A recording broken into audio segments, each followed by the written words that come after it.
Naghahanap ba kayo ng beach na parang Boracay? Natahimik dahil hindi crowded.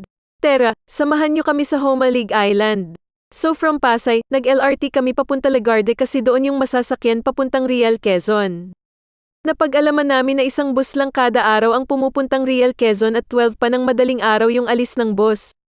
Since hindi namin mahintay yung bus kasi kukulangin kami sa oras kasi sa rest day lang yung oras namin. Buti na lang may mga van sa labas ng terminal na papuntang Real Quezon din na nasa 500 lang din ang pamasahe. Aabuting ng nasa 4 na oras yung biyahe papuntang Real Quezon. Nga pala, itong mga video na pinapakita ko is sa Real Quezon na kasi hindi ako nakapag-video noong nasa Legarde pa kami kasi busy kami maghanap ng ibang masasakyan kasi wala ng bus. So, pagdating namin ng Real Quezon, nagpalipas muna kami ng isang gabi kasi sa madaling araw pa yung alis ng bangka papuntang Homalig Island. Nasa 700 din yung pamasahe sa bangka. Anyway, ang sarap ng mga pagkain dito sa kinainan namin. Kainan sa parang ang name ng restaurant which is super lapit lang sa pinagstayan namin. After 1 million years, umaga na at pupunta na kami sa Port of Real.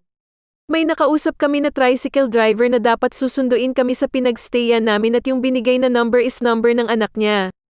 Sabi nung anak wala daw sa bahay si papa niya. So naghintay kami sa wala. Kaya pumara na lang kami ng motor papuntang port. Nasa 7 hours yung biyahe from Port of Real to Homalig Island. Sa sobrang tagal ng biyahe, pwede ka matulog para paggising mo nasa isla ka na. Pero good luck if makakatulog ka ng nakaupo at sa ingay ng makina ng bangka. Kung gusto mo malibang habang nasa biyahe, pwede ka tumambay sa gilid ng bangka at magmuni-muni. Isipin mo paano nagawa ang tubig at paano mo mababayaran mga utang mo. After 1 billion years, dumating na kami sa Homalig Island then pumunta kami sa may tourism office nila na need magbayad ng mga anek-anek na environmental fee at isulat yung mga pangalan namin at place na pagstayan namin. May mga habol-habol sa port na sinakyan namin para ihatid kami sa place na pagstayan namin. Nasa 150 lang yung bayad.